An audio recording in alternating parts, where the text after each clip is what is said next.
বাগেরহাট জেলার ফকিরহাট থানার একটি গ্রামে আমার বসবাস। আমি একজন তৃতীয় শ্রেণীর স্বাস্থ্যকর্মী। আমি এখন যে ঘটনাটি বলবো সেটা আমার নিজের সাথেই ঘটে যাওয়া একটা ঘটনা, এবং এই ঘটনাটি ছিল আমার জীবনের একটা বিভীষিকাময় অধ্যায়। এটি ঘটেছিল 2004 সালের জানুয়ারির প্রথম দিকে। আমার তারিখটা সঠিক মনে নেই। যাই হোক, সরাসরি ঘটনায় চলে যাচ্ছি। শুরুতেই বলে নেই, আমার বাড়ি বাগেরহাট জেলায় হলেও বাড়ি থেকে বের হয়ে মাত্র 10 মিনিট পশ্চিমে হাঁটলেই রূপসা উপজেলা। আমার বাড়িতে প্রায় প্রতি শুক্রবার খাসির মাংস খাওয়ার একটা প্রচলন ছিল, যেটা আনতে যেতে হতো রূপসা থানায় অবস্থিত একটা বাজারে, এবং সেটা সংগ্রহ করার জন্য বাবা আমাকেই পাঠাতেন। সেদিন ছিল শুক্রবার। আমি একটু দেরিতেই বাড়ি থেকে বের হই। একটা সাইকেল আর ব্যাগ নিয়ে রওনা হলাম বাজারের উদ্দেশ্যে। সময়টা ছিল শীতকাল, তাই বাজারে পৌঁছে মাংস কিনতে না কিনতেই বিকেল গড়িয়ে এলো। এমনিতেই নির্জন রাস্তা, তারপরও আমাকে প্রায় 10 কিলোমিটার পথ অতিক্রম করে তারপর যেতে হবে বাড়িতে। আমি একটু দ্রুত চলতে শুরু করলাম। হঠাৎ রাস্তার ডান দিকে নদীর পাড়ে আমার চোখ পড়ে। আমি দেখি 7-8 জন পুরুষ মানুষ মাদুরে মোড়া কিছু একটা নিয়ে দাঁড়িয়ে আছে। আমি আমার কৌতূহল সামনে রাখতে পারলাম না। সাইকেলটা রাস্তার পাশে রেখে চলে গেলাম সেখানে গিয়ে বুঝলাম মাদুরে মোড়ানো যা দেখছিলাম তাতে একটা লাশ রাখা আছে। কিন্তু কার লাশ? কেমন দেখতে সে? কেন যেন জানার জন্য মনটা ছটফট করছে। আর তখন কিছু না ভেবে ওখানে থাকা একজনকে জিজ্ঞেস করলাম, কিন্তু কোনো উত্তর নেই। এরই মধ্যে প্রায় সন্ধ্যা নামার উপক্রম। এমন সময় দেখলাম তাদের মধ্যে একজন একটা কাঁচি দিয়ে মাদুরে পেঁচানো দড়িগুলো কাটতে শুরু করলো। 3টা গিট, প্রথমে পায়ের কাছে, পরে মাথারটা, এবং পরিশেষে মাছেরটা কাটলেন। আমি পাগলের মতো তাকিয়ে আছি।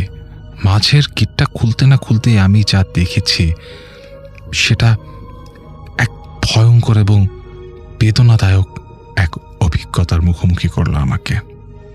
আমি দেখি রক্তশূন্য সাদা চেহারার অল্প বয়সে একটা মহিলা। তার সারা মুখে সেলাইয়ের দাগ। বুঝে গিয়েছিলাম এটা পোস্টমর্টেম করা হয়েছে, কিন্তু যখন তার কাফনটা খোলা হয় তখন কট কট করে শব্দ হতে থাকে এবং পেটের লম্বা সেলাই ছিঁড়ে বেরিয়ে আসে একটা মৃত ফোলা নবজাতক। ভয়ে আমি পাথর হয়ে গেছি। পচা দুর্গন্ধে মনে হচ্ছিল যেন এখনই বমি হয়ে যাবে। যে যার মতো নাক বন্ধ করে সরে যাচ্ছে, শুধু পাথরের মতো আছে আমি একা। কিছুক্ষণ পর একজন আমাকে বললেন, তুমি কি জানো এই মেয়েটা কিভাবে মারা গেছে? শুনে আমি বললাম না। তিনি বললেন, এই মেয়েটা যখন 9 মাসের গর্ভবতী তখন তার স্বামী তাকে পা দিয়ে সজোরে পেটে আঘাত করে এবং পালিয়ে যায়। মেয়েটির চিৎকারে প্রতিবেশী ছুটে আসে এবং তাকে হাসপাতালে নিয়ে যায়। তখন চিকিৎসক তাকে মৃত ঘোষণা করে। আমি সবসময় একটু প্রতিবাদী স্বভাবের ছিলাম। তাই অজান্তেই মুখ থেকে বেরিয়ে এলো, জানোয়ারটার বাড়ি কোথায়? শুনে লোকটা বললেন, এই গ্রামেই বাড়ি। আমি লোকটার কাছ থেকে সেই অমানুষটার ঠিকানা জোগাড় করি এবং মনের মধ্যে চাপা রাগ নিয়ে পেছনে তাকাতে তাকাতে স্থান ত্যাগ করি। যথারীতি আমি মাংস কিনে নিয়ে বাড়িতে যাই। সেদিন রাত্রে কিছুতেই আমার ঘুম আসছিল না। শুধু চোখের সামনে ভাসছিল সেই মহিলা আর তার বাচ্চার মুখখানি। কেন জানে মনে হচ্ছিল এই মহিলার সাথে যা হয়েছে সেটা ঠিক হয়নি, আর মনে হচ্ছিল এ ব্যাপারে আমার অবশ্যই কিছু করা উচিত। ভাবতে ভাবতে কখন ঘুমিয়ে গেছি জানি না। পরদিন সকালে যথারীতি আমি স্কুলে যাওয়ার জন্য বের হই, আর মনে মনে ভাবতে থাকি আজ স্কুল শেষে আমি সেই ঠিকানায় যাব আমার বন্ধুকে নিয়ে। যথারীতি আমি স্কুলে পৌঁছাই। আমার এখনো মনে আছে সেদিন ছিল শনিবার। স্কুলে পৌঁছে দেখি আমার বন্ধু মিলন দাঁড়িয়ে আছে। আমি ওকে দেখে একটু অবাক হই, কারণ যে মানুষটা আমাকে দেখলেই একটা হাসি দিয়ে আমার সাথে কথা বলে, সে আজ কেন যেন চুপচাপ। আমি বললাম, কিরে মিলন, কি হয়েছে তোর? মিলন কিছু সময় চুপচাপ থেকে একটা দীর্ঘশ্বাস ফেলে বলল, তোর সাথে অনেক কথা আছে, বলেই আমাকে নিয়ে স্কুলের ছাদে চলে যায়। আমি আর ও ছাদে যাই। মিলন আমাকে বলে, জানিস আমাদের পাশের এলাকায় একটা মহিলা পেটে বাচ্চা নিয়ে মারা গেছে। আমি শুনে কিছুটা অবাক হই বটে, কিন্তু পরে ওকে বলি, হ্যাঁ জানি। আমি ওকে আরও বলি, তার জন্য তোরে তো মন খারাপ কেন? তখন ও আমাকে বলে, তোর কি মনে আছে গতবার আমাদের বাড়ির পাশের নামযোগ্য অনুষ্ঠানে তুই আর আমি একজন মহিলার জন্য গ্যাঞ্জাম করেছিলাম? আমি বললাম, আমার বিষয়টা ঠিক মনে পড়ছে না, তুই একটু খুলে বল। আসল বিষয়টা হলো, মিলনদের বাড়ির পাশে হিন্দুদের সব থেকে বড় নামযোগ্য অনুষ্ঠান হয়। সেখানে আমি ওর সাথে যাই। সেখানে যখন প্রসাদ দেওয়া হয়, তখন একজন মহিলা তার স্বামীর জন্য প্রসাদ চাওয়াতে সেখানকার লোকজন মহিলাটির সাথে খুব বাজে ব্যবহার করে, যা আমি আর মিলন সহ্য করতে পারিনি। আমরা প্রতিবাদ করি এবং মহিলাটিকে তার স্বামীর জন্য প্রসাদ নিতে সাহায্য করি। মহিলাটি আমাদের এই কাজে খুব খুশি হয় এবং বলে, তোমরা আমার ভাইয়ের মতো। আসলে এই মহিলাটি হলো সেই মহিলা যে বাচ্চা সহ মারা যায় এবং আমি যাকে গতকালকে দেখেছি। সব শুনে আমি মিলনকে বলি, কি বলিস? আমি তো কাল দেখেছি মহিলাকে, কিন্তু চিনতে পারিনি। সবকিছু জানার পর আমার ক্রোধ আরো বেড়ে যায়। আমি মিলনকে বলি, বন্ধু চল, আজ আমরা ওই বাড়িতে যাব, দেখবো ওই বাড়িতে কারা থাকে, আর যে লোকটা এই কাজ করেছে তার বিষয়ে পুলিশকে জানাবো। মিলন এক বাক্যে আমার কথায় রাজি হয়। যেই কথা সেই কাজ। আমরা দুজনে হেড স্যারকে ম্যানেজ করে বের হয়ে পড়ি। দুজনে দুটো সাইকেল নিয়ে রওনা করি। অবশেষে আমরা সেই বাড়িতে পৌঁছাই। গিয়ে দেখি ছোট্ট কুঁড়ে ঘরের মতো একটা ঘর, সেখানে কোনো মানুষ নেই। পাশের বাড়ি থেকে জানতে পারি লোকটার নামে পুলিশ কেস লিখে নিয়ে গেছে। তবে আশেপাশের লোকদের ধারণা লোকটা দেশ ছেড়ে চলে গেছে। শুনে খুব হতাশ হয়ে আমরা বাড়িতে ফিরে আসি আর ভাবি, মহিলাটি কোনো বিচারই পেল না। রাতে যথারীতি আমি বিছানায় যাই এবং ঘুমিয়ে পড়ি। হঠাৎ রাতে আমার ঘুম ভাঙে। তখন আমার মনে হচ্ছে কেউ আমার দরজায় দাঁড়িয়ে গুনগুন করে কান্না করছে। আমি বলি, কে ওখানে? কোনো শব্দ নেই। আমি ভাবলাম আমার মনের ভুল, কিন্তু না। একটু পর আবার সেই গুনগুন কান্নার শব্দ। আমি বললাম, কে? ও পাশ থেকে উত্তর এলো, আমি। উত্তরটা একদম সাধারণ মানুষের আওয়াজের মতো স্বাভাবিক। আমি কিছু না ভেবেই দরজাটা খুলি, কিন্তু কেউ নেই। আমি ছোটবেলা থেকে একটু সাহসী, তাই কোনো কিছু না ভেবে শুয়ে পড়ি এবং কিছুক্ষণের মধ্যে ঘুমিয়ে যাই। কিন্তু সেই রাত্রে একটা অদ্ভুত স্বপ্ন দেখি। আমি দেখি মহিলা তার বাচ্চাটা কোলে নিয়ে এসে আমাকে বলছে, কি তুমিও কিছু করবা না, তাই না? আমি স্বপ্নের মধ্যে উত্তর দিলাম, কি করব আমি? মহিলাটি এর কোনো জবাব দেয় না, শুধু বলে, তুমিই পারো আমাদের সঠিক বিচার পাওয়াতে, কিছু করো। হঠাৎ মায়ের ডাকে ঘুম ভেঙে যায়। আমি যথারীতি স্কুলে যাই এবং মিলনকে গিয়ে রাতে স্বপ্নের কথা বলি। মিলন বলে, বন্ধু আমিও রাত্রে একই স্বপ্ন দেখেছি। এরকম ভাবে পরপর 5 দিন একই স্বপ্ন দেখতাম আর বলতাম যে আমার কিছুই করার নেই, আমি নিরুপায়। কিন্তু তার একটাই কথা, কিছু করো। এখানে একটা কথা বলে রাখি, আমরা সনাতন ধর্মাবলম্বীরা বিশ্বাস করি যে মানুষের পুনর্জন্ম হয়। আমরা বিশ্বাস করি যে আত্মার মৃত্যু নেই। অতৃপ্ত বাসনা নিয়ে কোনো ব্যক্তি মারা গেলে সে তার কাজ শেষ না করা পর্যন্ত এই মায়াজাল ছেড়ে বের হতে পারে না। যাই হোক, মিলন আর আমি একই সময়ে একই স্বপ্ন দেখতে দেখতে হাঁপিয়ে উঠি। না পারছিলাম কাউকে কিছু বলতে, শুধু 2 বন্ধু বিষয়টা নিয়ে কথা বলতাম। আমি হাঁপিয়ে উঠেছিলাম, আর নিতে পারছিলাম না। একই ঘটনা প্রায় 11-12 দিন ঘটার পর হঠাৎ একদিন মাঝরাতে আমার ঘুম ভাঙে। আমি শুনি কেউ আমার নাম ধরে ডাকছে। আমি উঠি এবং দরজাটা খুলি। দরজার সামনে আমি কাউকে দেখতে পাই না, কিন্তু উঠানে চোখ পড়তেই দেখি সেই মহিলা তার বাচ্চা কোলে নিয়ে দাঁড়িয়ে আছে আর ফুঁপিয়ে ফুঁপিয়ে কান্না করছে। এই প্রথম তার সাথে আমার সামনাসামনি দেখা। বাইরে চাঁদের আলোয় সব কিছু একদম পরিষ্কার দেখা যাচ্ছে। আমি জানি না তখন আমার মনে ভয় কতটা কাজ করছে, কিন্তু তার চাইতে অনেক বেশি গুণ বেশি কাজ করছে যে আমাকে তার সাথে সরাসরি কথা বলতেই হবে, কারণ প্রতি রাতের স্বপ্ন আমাকে পাগল করে দেয়। তাই এক প্রকার তাকে দেখে দৌড়ে তার কাছে যাই। আমি জানি আমার কথাগুলো বিশ্বাস করতে চাইবেন না, কিন্তু তাতে আমার কিছু করার নেই। বিষয়টা আমি মোকাবেলা করেছি, আমি জানি দিনগুলো আমার কেমন ছিল। আমি দৌড়ে যাওয়ার পর দেখি মহিলাটি একদম স্বাভাবিক চেহারা নিয়ে সাধারণ মানুষের মতো দাঁড়িয়ে আছে। সে কিছু না বলতে আমি বলা শুরু করি। আমি বলি, দিদি, আপনি বিশ্বাস করেন আমি আর আমার বন্ধু মিলন কম চেষ্টা করিনি, কিন্তু যে মানুষ দেশে নেই তাকে কিভাবে শাস্তি দেব? আর আমরা তো মাত্র ক্লাস 10-এ পড়ি, কি বা করতে পারি? তখন আমার মনে হচ্ছিল ভয় কি জিনিস আমি জানি না। মহিলাটি দুটি কথা বলল, তোমাদের আর কিছুই করতে হবে না, যা করার আমিই করব। তোমাদের ঋণ আমি শোধ করতে পারবো না। আমি বললাম, দিদি, এটা কোনো ঋণের কথা নয় যেখানে আমরা কিছুই করতে পারিনি। হঠাৎ আমি পেছন থেকে একটা টান অনুভব করি। পেছনে তাকিয়ে দেখি বাবা আমাকে কাঁধে হাত দিয়ে টানছে। একবার পেছনে ফিরে আবার সামনে তাকাতেই দেখি কেউ নেই। আমি তখন ভয় পাই এবং বাবাকে শক্ত করে জড়িয়ে ধরে কাঁপতে শুরু করি। আমার জ্বালা চলে আসে। পরদিন সকাল 11টা নাগাদ আমি একটু সুস্থ হই এবং দেখি যে মিলন আমার পাশে।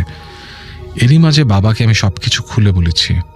মিলন আমাকে বলল, কাল রাতে ওর সাথে কিছুই ঘটেনি, কিন্তু একটা অদ্ভুত কথা বলে। ও বলে যে ওই মহিলার স্বামী যে পালিয়ে দেশ ছেড়ে চলে গেছে, সে আজ সকালে কোনো কারণে রেল লাইনে কাটা পড়েছে। এটা মিলনের বাবা কোনো এক মাধ্যমে জানতে পেরেছে। তখন আমার বুঝতে আর বাকি রইল না যে কিভাবে হয়েছে। তারপর থেকে কোনোদিন ওই মহিলাকে দেখিনি, স্বপ্নেও না। আমি আজকে যে ঘটনাটি শেয়ার করব সেটি আমার ফ্রেন্ড তারেকের সাথে ঘটে যাওয়া একটি বাস্তব ঘটনা। ঘটনাটি ঘটে 2021 সালে এবং সেটি ঘটে হচ্ছে টরন্টো এয়ারপোর্টের একটি নামকরা 5 তারকা হোটেলে।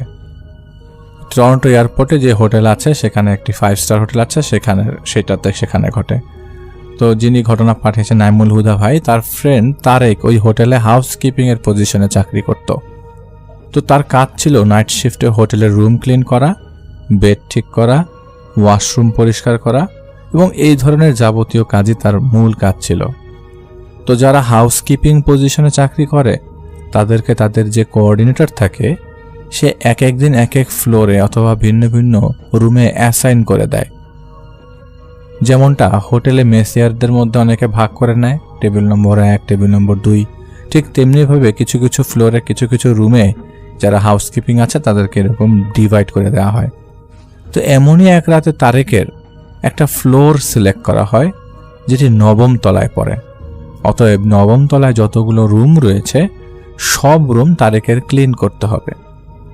কানাডার নিয়ম অনুযায়ী রুম নাম্বার তার ফ্লোর অনুযায়ী হয়ে থাকে, যেমনটা 901, 902, মানে ওই ফ্লোরের তালা অনুযায়ী ওই ফ্লোর অনুযায়ী প্রত্যেকটা রুমের আগে 9 থাকবে। তো তারেক 9ম ফ্লোরে যায় সব রুম ক্লিন করার উদ্দেশ্যে। যথাক্রমে সে 901 থেকে 908 নম্বর রুম ক্লিন করে ফেলে। ক্লিন বলতে সেই সব জিনিসপত্রগুলা তার অ্যাসাইনমেন্টে থাকে আর কি। তারপর সে 909 নম্বর রুম খুলে ভেতরে প্রবেশ করে ক্লিন করার জন্য। তখন ছিল রাত 3টা কি তার আশপাশে হবে। ভেতরে প্রবেশ করার পর সে দেখতে পায় রুমের লাইটটা অফ। তো সে লাইট অন করার জন্য তার ফোনের ফ্ল্যাশ লাইট অন করে। রুমের লাইট অন করতে যায় কিন্তু সেই লাইটগুলো অন হচ্ছিল না, মানে সব কটা লাইটটি নষ্ট।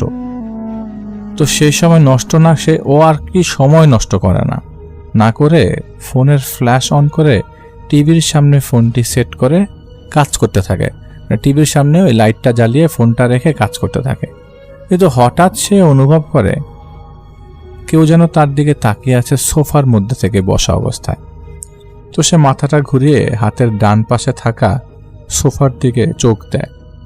তারপর সে দেখতে পায় বেডের যে সাদা ব্ল্যাঙ্কেটটা ছিল সেটা মূলত সোফার উপরে পড়ে আছে, আর যেটা আবছা ফোনের আলোয় মনে হচ্ছিল কেউ যেন সাদা কাপড় মুড়ি দিয়ে হাঁটু ভাঁজ করে কাত হয়ে সোফায় শুয়ে আছে।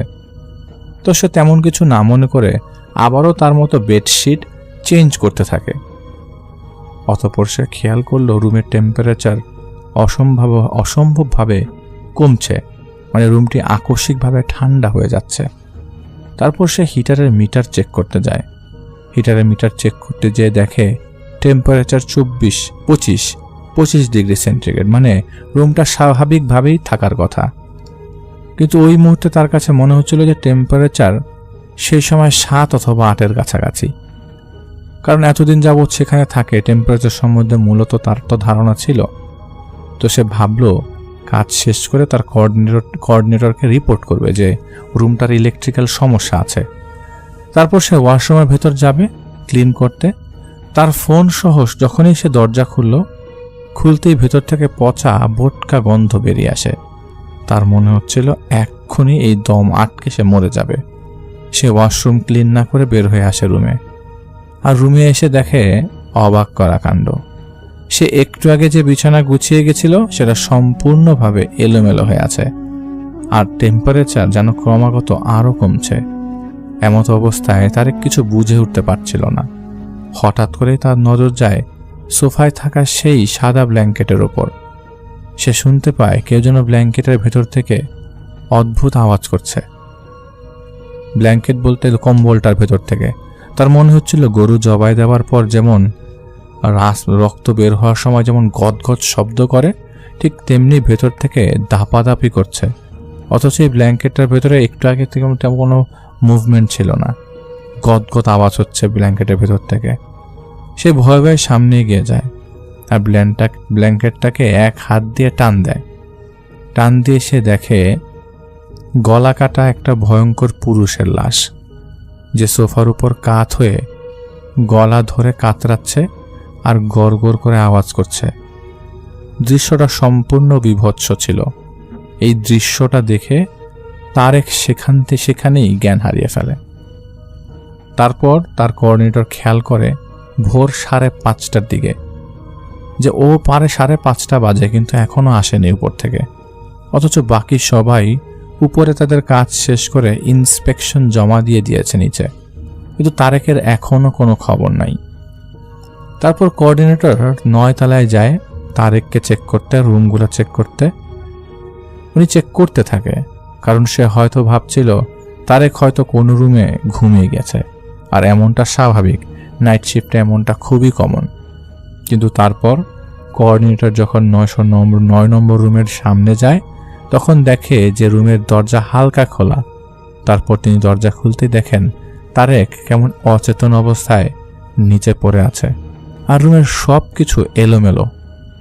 আর এই দৃশ্য দেখে সাথে সাথে হোটেলের অন্যান্য যেসব কর্মচারী আছে সবাইকে কল করে উপরে আসতে বলা হয়, যাতে ইমার্জেন্সি 909 নম্বর রুমে সবাই চলে আসে।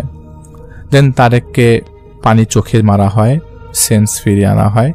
সেন্স আসার সাথে সাথে তারেক অনেক বমি করে, এবং সবাই দেখে যে বমি করার সাথে সাথেই ওর শরীরের টেম্পারেচার আস্তে আস্তে বেড়ে যাচ্ছে, দুর্বল হয়ে গেছে ছেলেটা। তারপর তাকে ইমার্জেন্সিতে নিয়ে যাওয়া হয়। তারেক ধীরে ধীরে সুস্থ হয়। সুস্থ হওয়ার পর সে সব ঘটনা বলেন, সবাইকে বলেন যা হয়েছিল তার সাথে ওই রুমে সব কিছু। তারপর কোঅর্ডিনেটর গুরপ্রীত কর নাম তার সিনিয়র সহকারী হরসিমরান সিং যে ছিল তাকে বিষয়টি জানান। তারপর হরসিমরান সিং সবকিছু স্বীকার করে বলে যে এই 909 নম্বর রুম যে ছিল সেই রুমটি, সেখানে 2018 সালে একজন হোয়াইট লোক আসে তার গার্লফ্রেন্ডকে নিয়ে, কিন্তু আসার পর তার গার্লফ্রেন্ড রাতেই হোটেল থেকে চলে যায়, এবং সে ভদ্রলোক উপর থেকে তার গার্লফ্রেন্ড যাওয়ার পরে হোটেলের লবিতে এসে ঘুরে আবার তার রুমে ঢুকে যায়। তার পরের দিন সকালে যখন রুম অ্যাটেন্ডেন্ট যায় তার রুমে ব্রেকফাস্ট দেওয়ার জন্য, গিয়ে দেখে দরজার মধ্যে ডু নট ডিস্টার্ব সাইনটা দেওয়া। তো রুম অ্যাটেন্ডেন্ট দরজার সামনে খাবার রেখে চলে যায়। আবারও যখন দুপুরবেলা লাঞ্চ দিতে আসে, দেখে যে ব্রেকফাস্ট যে সকালে দেওয়া হয়েছিল সেটা সেই জায়গায় পড়ে আছে, এবং দরজার সামনে আবারও সেই ডু নট ডিস্টার্ব সাইনটা দেওয়া। সেম একইভাবে যখন রাতের খাবার দিতে আসে, রুম অ্যাটেন্ডেন্ট দেখে ব্রেকফাস্ট লাঞ্চ সব কিছুই দরজার সামনে পড়ে আছে। তারপর তার বিষয়টা অস্বাভাবিক লাগে, এবং রুম অ্যাটেন্ডেন্ট হরসিমরান সিং ওই বিষয়টি তাকে জানানো হয়। তারপর হারসিমান সিং চাবি নিয়ে 909 নম্বর রুমের দরজা খুলতেই দেখে সোফার মধ্যে হোয়াইট মাঝবয়সী লোকটির গলা কাটা মৃতদেহ পড়ে আছে। লাশটা ফুলে ফেপে উঠেছে এবং বিশ্রী দুর্গন্ধ আসছে। সাথে সাথে পুলিশকে বিষয়টি জানানো হয়। পুলিশ আসে ও লাশটা পরে নিয়ে যায়। পরবর্তীতে জানা যায় এটা একটা সুইসাইড ছিল। এরপর প্রায় 4 মাস রুমটি বন্ধ করে রাখা হয়। পরবর্তীতে যখন আবারও খোলা হয় তখন তারেকের সাথে যা ঘটে সেম ঘটনাটা আরেকটা পাঞ্জাবি মেয়ে দালমিত করের সাথে ঘটে। সে সাথে সাথে চাকরি রেখে চলে যায়। মূলত এই ঘটনা হারসিমরান সিং এবং হোটেলের সিনিয়র কর্মচারী ছাড়া আসলে কেউ জানতো না। তার কারণ যারা এই হোটেলে কাজ করতে আসে, হাউসকিপিং বা রুম অ্যাটেন্ডেন্ট অথবা কোঅর্ডিনেটর যাই বলা হয় না কেন, সবাই মূলত পড়াশোনা শেষ করে ইন্টার্নশিপ বা কোঅপ করতেই আসে এই হোটেলে। সুতরাং প্রতিনিয়ত নতুন নতুন ব্যাচ আসে, যার ফলে ওই 909 নম্বর রুম নিয়ে কারো কোনো আইডিয়া থাকে না। এই ঘটনার পর আমার ফ্রেন্ড তারেক ভীষণভাবে অসুস্থ হয়ে যায়। প্রায় 2 সপ্তাহ জ্বর থাকে এবং সে জ্বর ছাড়ার পরপরই জবটিও ছেড়ে দেয়। এটা ছিল তারেকের একটি ঘটনা এবং নাইমুল হুদা ভাইয়ের একটি ঘটনা আমরা শেয়ার করে ফেললাম। কানাডার আরও কিছু বেশ কালেক্টেড ঘটনা আছে, কিন্তু উনি সময়ের কারণে লিখতে পারছেন না, লিখেছেন। আমরা চাই যে নাইমুল হুদা ভাই আপনি আমাদেরকে শেয়ার করেন ঘটনা, আরও কিছু ঘটনা কানাডার আমরা শুনি এবং আমাদের লিসনারদেরকে জানাই। আপনার সহযোগিতা আমরা একান্তই আশা করছি এবং আপনার যদি লিখতে কোনো সমস্যা হয় আপনি চাইলে আমাদেরকে ইমেলের মাধ্যমে সাহায্যের জন্য লিখতে পারেন, যাতে আমাদের কোনো একটা মডারেটর আপনার সাথে কন্ট্যাক্ট করে আপনার কাছ থেকে ঘটনা নিতে পারে। আমরা আপনাদের সবাইকে বলছি আমাদের সাথে থাকবার জন্য অনেক অনেক ধন্যবাদ। আমরা পরবর্তীতে আরও কিছু ঘটনা আপনাদের সামনে নিয়ে আসব। এখন যে ঘটনাটি আপনাদের সামনে উপস্থাপন করতে যাচ্ছে, এই ঘটনাটি যিনি পাঠিয়েছেন তার নাম মোহাম্মদ আবিদ হোসেন। উনি দ্বাদশ শ্রেণীর শিক্ষার্থী, লেখাপড়া করছেন সরকারি সুন্দরবন আদর্শ কলেজ খুলনায়। আর ওনার যে ঘটনাটি এটি ওনার দাদির মুখ থেকে শুনেছেন পুরোপুরি আর কি। তো তারিখটা ঠিক মনে নাই বা বলতে পারেননি। তো সালটা 1990-এর দশকের মাঝামাঝির দিকে একটা সময় হবে আর কি। তো ঘটনাটি ঘটেছিল ওনার আপন কাকার সাথে। স্থান বাগেরহাট জেলার রামপাল উপজেলার অন্তর্গত পেরিখালী ইউনিয়নের রমজাইপুর গ্রামে। ওই অঞ্চলে চিংড়ি মাছের ঘেরের কিন্তু ব্যাপক প্রচলন রয়েছে। আমরা জানি যে ওই এলাকা বাগেরহাট বা সুন্দরবন এরিয়ার এই জায়গাগুলোতে চিংড়ি মাছের কিন্তু অনেক ঘের রয়েছে। তো চোরের হাত থেকে ঘের রক্ষা করতে কিন্তু রাত্রে ওই ঘের মালিক যারা আছেন তাদেরকে কিন্তু নিজেরা হোক বা লোক লাগিয়ে হোক পাহারা দিতে হয়। আর পাহারা দেওয়ার জন্য ঘেরের মধ্যে মাচা করে ছোট ঘর তৈরি করে সেখানে থেকে পাহারা দিতে হয়। দিনের বেলাও পাহারা দিতে হয়, আবার রাতের বেলাও পাহারা দিতে হয়। আঞ্চলিক ভাষায় এই ঘরকে বলা হয় ঘেরের বাসা। ছোট্ট সাঁকো ব্যবহার করে ওই ঘেরের বাসায় উঠতে হয়। ঘেরের বাসার দরজায় সাধারণত চটের বস্তা ব্যবহার করা হয়। যাই হোক, এবার আমরা মূল ঘটনাতে আসি। তো ওনার কাকা তখন কৈশোর থেকে যৌবনে পা রেখেছেন মাত্র।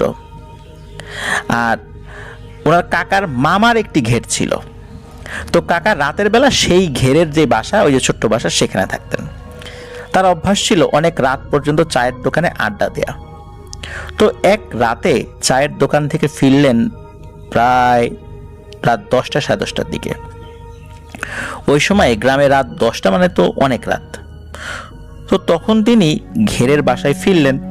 ঘেরের পাশে তার একটা নানির বাড়ি ছিল। তো একদম পাশাপাশি, তো মানে জোরে জোরে কথা বললে ওখান থেকে শোনা যায়, ওখান থেকেও কিছু বললে এই পাশে শোনা যায়, আবার এখান থেকে বললেও ওইখানে শোনা যায়। তো ওই ঘেরের বাসার কাছে দাঁড়িয়ে তার নানিকে ডাক দিল, আর ওই ঘেরের বাসার ওখানে থেকেই জোরে জোরে কিছু সময় কথা বলেন নানির সাথে। এরপর ওই ঘেরের যে বাসা ওর মধ্যে ঢুকে ওনার কাকা ঘুমিয়ে পড়েন।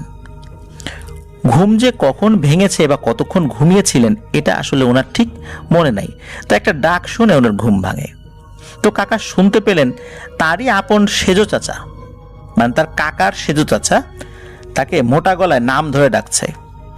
তো ওনার নাম ছিল মণি। বলছে, মণি, এই মণি, তো কাকা একটু অবাক হলেন।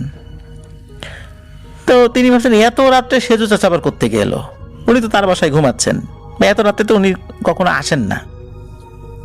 তো কাকা উত্তরে বললেন, ও কাকা, তুমি এত রাত্রে এখানে কি করো, কি কারণে আসছো বলো? তো ওনার সেজো চাচা উত্তরে বলেন, আসলাম, তোকে দেখতে ইচ্ছা করছিল তাই চলে আসলাম। তখন ওই মণি কাকা বলেন যে এখানে তো ছোট জায়গা, দুজন তো থাকা যায় না এখানে, তো তুমি বাড়িতে যাও, এখানে তো ঘুমানো যাবে না, তুমি যেয়ে ঘুমাও, সকালে আমি আসবো না, তোমার সাথে কথা বলবো না। তখন ওই সেজু চাচা বলে, না না, বাড়ি যাব না, আমি তোর কাছে আসছি, আজকে রাত্রে তোর পাশেই ঘুমাবো। তখন আবার ওই মণি কাকা বলেন যে এখানে তো ছোট জায়গা, এখানে কিভাবে থাকবে, এখানে তো থাকা যায় না। তখন উল্টো উত্তর আসে, আরে সমস্যা নাই, তুই থাকলে আমিও পারবো। এভাবে অনেকক্ষণ ধরে ওই মণি কাকা বলেই চলছে যে বাড়ি যাও বাড়ি যাও, কিন্তু ওই পাশ থেকে সেজো চাচা সে কিছুতেই যাবে না। একসময় নেহায়েত বাধ্য হয়েই মণি কাকা বলল যে আচ্ছা আসো, ভেতরে আসো। কারণ হচ্ছে দেখা গেল যে সেজু চাচা পরবর্তীতে বাসায় গিয়ে মানে বলল যে আমি রাত্রেবেলা ওর ইসে গেলাম, কিন্তু আমাকে ঢুকতে দিল না। এটা নিয়ে আবার আত্মীয় স্বজনদের মধ্যে মন কালাকালি হবে, উনি এটা চিন্তা করছেন। উনি এবার এটাও ভাবছিলেন হয়তোবা মনে হয় বাসায় রাগারাগি করেছেন, এই জন্য রাতের বেলা এখানে চলে আসছেন, এটাও ভেবেছেন। তো এখন যদি তাকে ঢুকতে না দেওয়া হয় কেমন হবে আর কি। আর সবচেয়ে বড় কথা হলো ওখানে একজন থাকার মতোই জায়গা, ঘেরের বাসা তো বড় হয় না, ছোট্ট একটা খুপড়ির মতো হয়। তো উনি চিন্তা করছেন থাক, কাকা ঘুমাক, আমি বাইরে গিয়ে একটু ঘের পাহারা দিই, না রাত্রে নাই ঘুমাইলাম, সমস্যা কি।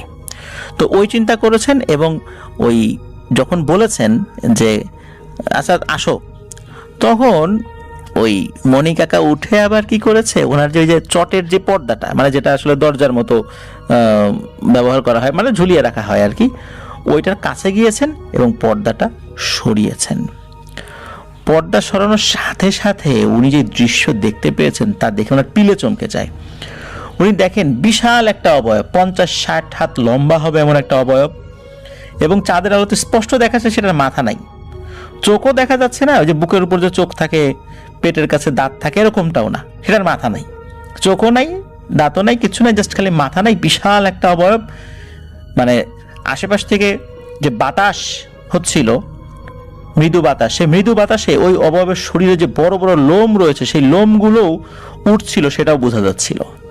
এবং ওই অবয়বটা আস্তে আস্তে ওই ঘেরের ঘরের দিকে আসতে থাকে, বিশাল বিশাল তার পা। সে দেখলো যে প্রথমে এক পা যখন দিল তখন ওই আইল থেকে ওই ঘেরের ঘরের কাছে আসা যে সাঁকো সেখানে আসলো। তো ওই সাঁকোর কাছ থেকে আর একটা পা দিলে ওই ঘেরের ঘর তো আসলে সেখানে সে ঢুকতে পারবে না এত বড় অবয়ব নিয়ে, ওই ঘেরের ঘরটা একদম মানে দুমড়ে মুচড়ে, যে ঘেরের যে পানি, ঘেরের ইয়েটা মানে যেটার উপর আর কি ঘরটা তৈরি করছে, এটার মধ্যে একদম ঢুকে যাবে এবং সেও এখানে মারা যাবে। এই দৃশ্য দেখার সাথে সাথে সে এমন জোরে এক চিৎকার দিয়েছে, এক চিৎকারে উনি জ্ঞান হারিয়ে ফেলেছেন আর কি। আর একটা বিষয় হলো যে উনি চিৎকার দেওয়ার আগেই ওই সময় ফজরের আজান ভেসে আসে, এবং ওই আজানের শব্দ যখন ভেসে আসে তখন উনি এটাও দেখতে পেয়েছিলেন যে ওই অবয়বটি হঠাৎ করে অদৃশ্য হয়ে গেল।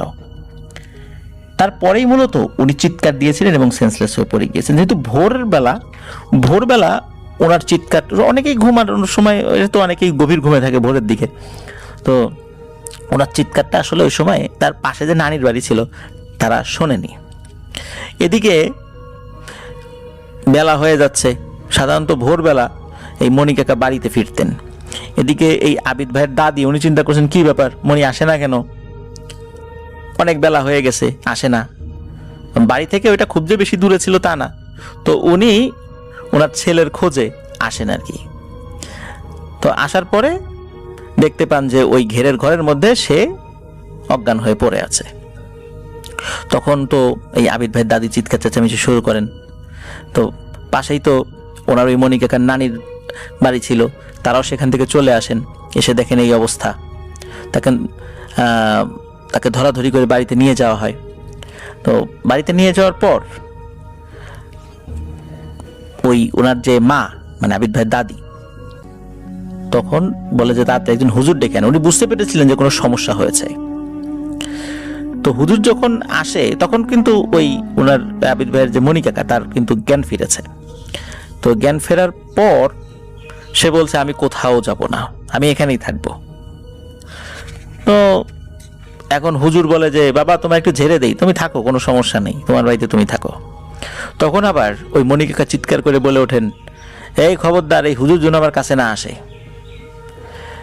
এখন এই ধরনের কথা তো বলছেই এবং হুজুরকে গালিগালাজ শুরু করছে। হুজুরকে উল্টো বলছে, এই হুজুর তুই কেন এখানে এসেছিস, যা বাড়ি যা, আমার কিছু হয় নাই। হুজুর যতই নরম ভাষায় তার সাথে কথা বলে না কেন, উল্টো গালিগালাজ করছে।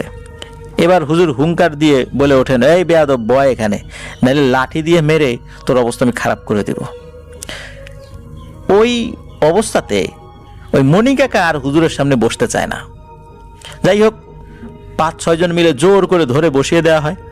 হুজুর মনি কাকার চারপাশে একটা বৃত্ত এঁকে তারপর তাকে ঝাড়ফুঁক শুরু করেন। তো ঝাড়ফুঁক করতে করতে একটা সময় হুজুর পানি চান। তো ওই অবস্থাতেই ওই পানি ফু দিয়ে তার শরীরের উপর ঢেলে দেন। এরপরে মনি কাকা ঘুমিয়ে পড়েন, ওই বৃত্তের মধ্যে ঘুমিয়ে পড়েন। তো ঘুম ভাঙে ওনার সন্ধ্যায়। এরপর থেকে আর কোনো সমস্যা হয়নি। কিন্তু ওই ধরনের কোনো সমস্যা না হলেও, মানে ভয়ানক কোনো অবয়ব না দেখলেও, মনি কাকা অদ্ভুত ব্যাপার সেটা হলো উনি কোনো টর্চ লাইট ব্যবহার করতে পারেন না। কারণ ওই রাত্রে উনি যখন তার সেজো কাকাকে ঘরে ঢোকানোর জন্য, ওনার হাতে একটা টর্চ লাইট ছিল, কারণ ঘের পাহারা দিয়ে গেলে টর্চ লাইট লাগে, মানে টর্চ লাইট যখনই জ্বালিয়েছিলেন, হঠাৎ করে টর্চ লাইটের যে বাল্ব, ওই সময় তো ওই যে 5 ব্যাটারির 3 ব্যাটারির টর্চ লাইট ছিল, 2 ব্যাটারির টর্চ লাইট ছিল, তো বাল্ব কেটে যায়। তো ওই বাল্ব কেটে যাওয়ার কারণে উনি ওই অবয়বটিকে চাঁদের আলোতে দেখেছিলেন। কেন হঠাৎ করে এটার বাল্ব কেটে গিয়েছিল এটা উনি জানে না। কিন্তু মজার বিষয় এবং অদ্ভুত ব্যাপার হলো যে মনি কাকা এখনো জীবিত আছেন, কিন্তু উনি এখন পর্যন্ত কোনো টর্চ লাইট ব্যবহার করতে পারেন না। উনি টর্চ লাইট ব্যবহার করতে গেলেই নাকি টর্চ লাইট নষ্ট হয়ে যায়, অথবা টর্চ লাইট নষ্ট না হলেও হারিয়ে যায়। তো এই ধরনের ঘটনা এখনো ওনার সাথে ঘটে, কিন্তু ওই ভয়ানক অবয়বটিকে উনি আর কখনো দেখেননি। ধারণা করা হয় ওই অবয়বটি এখনো দূর থেকে তাকে ফলো করে যাচ্ছে, যদিও বা ওইভাবে তার সামনে প্রকট হয়নি, হয়তোবা আশেপাশে থেকে প্রভাব বিস্তার করে যাচ্ছে, যার কারণে উনি টর্চ লাইট ব্যবহার করতে পারেন না। আর একটি ব্যাপার বলেছিলেন যে ওনাকে বিভিন্ন সময় অনেকে তাবিজ কবজ দিয়েছিলেন, কিন্তু ওনার তাবিজ কবজ শরীরে থাকে না, হারিয়ে যায়। তো এটাও আমাদেরকে আবিদ ভাই জানিয়েছেন। তো অসংখ্য ধন্যবাদ আবিদ ভাইকে চমৎকার একটি ঘটনা শেয়ার করার জন্য। বিশেষ করে ঘের পাহারা, তারপরে বিলে বা পুকুরে মাছ পাহারা, এই ধরনের পাহারার কাজে যারা নিয়োজিত থাকেন, অনেক ধরনের ঘটনা তারা প্রত্যক্ষ করেন, সে সমস্ত ঘটনার সাক্ষী হন। আমরা এই টাইপের ঘটনা বিভিন্ন সময় পাই, কারণ এই টাইপের ঘটনা এখনো ঘটে চলছে।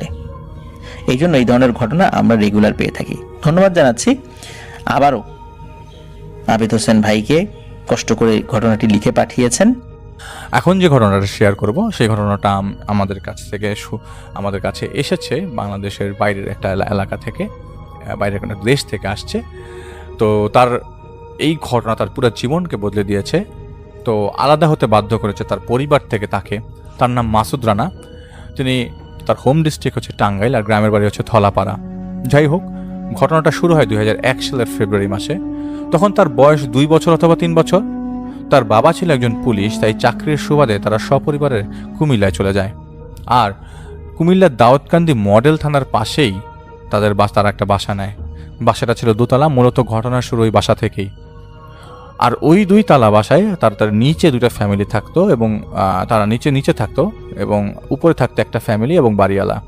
তো ভালোভাবেই দিন কাটছিল। এইভাবেই বাসায় 6 থেকে 7 মাস কেটে যায়। হঠাৎ তার আম্মু একদিন খেয়াল করে তাদের রুমের সামনে 4 থেকে 5 বছরের একটা বাচ্চা মেয়ে বসে আছে। তো ওনার আম্মু ওর নাম জানতে চায়, বলে হুরায়রা। আর কোথায় থাকে জানতে চাইলে বলে ওরা উপরের তলায় থাকে। এভাবে মেয়েটা প্রত্যেক দিন সকালবেলায় আসতো, তার সাথে খেলা করত এবং জোহরের আজানের সময় চলে যেত। এভাবেই চলতে থাকে দিন। একদিন বাড়িওয়ালার স্ত্রী আসে তাদের রুমে বেড়াতে। তার আম্মু তার সাথে কথা বলার সময় মেয়েটার কথা জানতে চাইলে তিনি বলেন যে ওই রকম কোনো মেয়েই ওই বাসায় নেই। শুধু এই বাসায় না, আশেপাশের কোনো বাসায় এরকম নামের কোনো মেয়ে নাই। তার আম্মু কথাটা শোনার পর ঘাবড়ে যায়, কিন্তু আমলে নেয় না। কিন্তু অবাক করার বিষয় হচ্ছে তার পরদিন থেকে মেয়েটাকে আর দেখা যায় না। কিন্তু মেয়েটা যে সময় তাদের বাসায় আসতো ঠিক ওই টাইমটায় এই ভাইকে নাকি তার বাসায় খুঁজে পাওয়া যেত না। অনেক খোঁজাখুঁজির পর নাকি জোহরের আজানের সময় তাকে খুঁজে পাওয়া যেত। কখনো পাওয়া যেত রুমে, কখনো পাওয়া যেত বাড়ির ছাদে ঘুমন্ত অবস্থায়। তিনি এতক্ষণ কোথায় ছিলেন এটার কারণ জানতে চাইলে তিনি বলতো না, আমি হুরায়রার সাথে খেলছিলাম। এভাবে ঘটনাটা প্রত্যেক দিন ঘটতে থাকে। বিষয়টা নিয়ে তার আব্বু আম্মু খুব টেনশনে পড়ে যায়। একদিন তাকে এক কবিরাজের কাছে নিয়ে যাওয়া হয়। তিনি সব ঘটনা শোনার পর বলেন ওই মেয়েটা একটা পরী অথবা জিন ছিল, আর ওর আব্বু নাকি তাকে প্রত্যেক দিন ওর সাথে নিয়ে খেলা করার জন্য নিয়ে যায় আর কি। ওই কবিরাজ হুজুর বলে যে যত তাড়াতাড়ি সম্ভব বাসাটা চেঞ্জ করেন। তার 3 থেকে 4 মাস পর তারা আবারও তাদের হোম ডিস্ট্রিক্ট টাঙ্গাইলে চলে আসে। তারপর থেকে আর কোনো ধরনের সমস্যা হয়নি। তিনি আস্তে আস্তে বড় হয় এবং আর সবাই বিষয়টা ভুলে যায়। কিন্তু তার আম্মু নাকি বলতো মাঝরাতে একা একা কারোর সাথে নাকি তিনি কথা বলতো এবং বিষয়টা কেউ আমলে নিত না। ভাবতো বাচ্চা মানুষ হয়তো ঘুমের মধ্যে কথা বলে। কিন্তু মূল ঘটনাটা ঘটে তার থেকে বহু বছর পর 2015 সালে। উনি তখন ইন্টার সেকেন্ড ইয়ারে পড়ে। একদিন বিকালবেলায় তারা বন্ধুরা মিলে আড্ডা দিচ্ছিল। কথা বলার মাঝে এক বন্ধু বলল, চলো আমরা ঘুরতে যাব।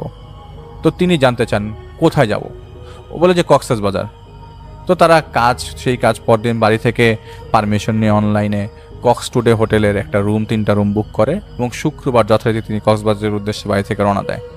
হোটেলে পৌঁছাতে তারা রাত 11 থেকে 11:40 বেজে যায় এবং হোটেলে প্রবেশ করে যাবতীয় কাজ শেষ করে এন্ট্রি ফর্ম পূরণ করে সেই অফিস থেকে বের হতে যাবে। ঠিক তখনই পেছন থেকে কেউ ডাক দিয়ে তাকে বলে, স্যার আপনারা তো 3টা রুম বুক দিয়েছিলেন তাই না?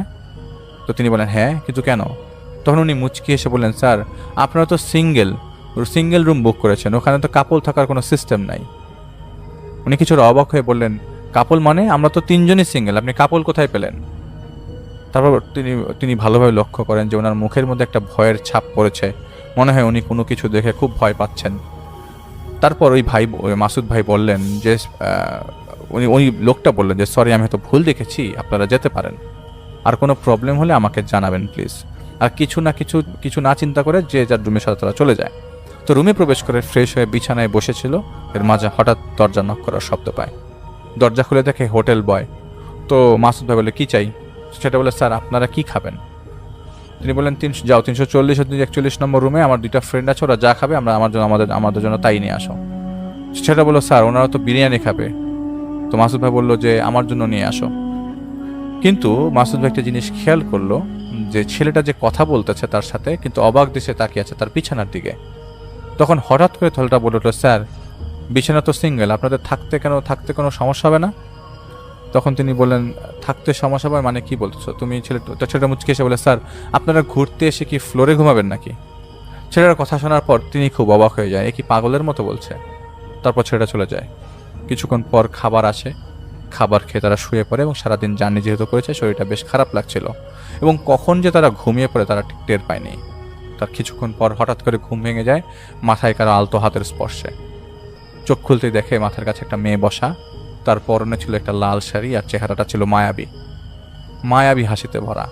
তিনি কিছুটা ভয় পেয়ে বলে যায়, আপনি কি এখানে কি করেন? এখানে আসলেন কি করে? দরজা তো লক করা ছিল। তখন মেয়েটা বলে, আমার নাম হুরায়রা। আমাকে তুমি চিনতে পারোনি? নামটা শোনার পর কেমন জানি খুব পরিচিত লাগছিল, মনে হচ্ছিল নামটা তার খুব চেনা। মেয়েটা আরও বলে, তুমি আর আমি একসাথে কত সময় কাটিয়েছি, এত তাড়াতাড়ি ভুলে গেলে? তারপর আর তার কিছুই মনে নেই। যখন তার ঘুম ভাঙে তখন তিনি সুইমিং পুলের পাশে নিজেকে একটা চেয়ারে বসা অবস্থা আবিষ্কার করে। শরীরটা বেশ ভারী ভারী লাগছিল।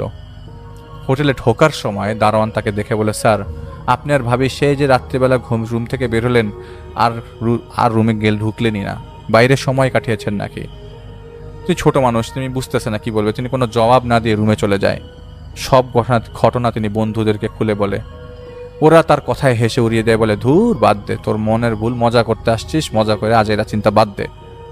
আর তিনি রাতের কথা ভাবতে থাকে কি হচ্ছে তার সাথে। আর তখনই তার আম্মু তিনি তার আম্মুকে ফোন দিয়ে সব ঘটনা বলে। তার আম্মু শোনার পর বলে, তুই তাড়াতাড়ি বাসায় এসে পড়। তারপর থেকে প্রত্যেক দিন মেয়েটা তার কাছে আসতো, কথা বলতো, সব সময় দেখতো। তার 1 সপ্তাহ পর তিনি বাড়িতে ব্যাক করে। আর এই 1 সপ্তাহ মা সব কিছু ভুলে যায়। একদিন রাতে তার মা তাকে ডেকে বলে, কি রে তুই কার সাথে কথা বলিস? তিনি বললেন, কই কার সাথে না, তোমা ফোন করেছিল, ওর সাথে কথা বলছিলাম। তোমা তার মামাতো বোনের নাম।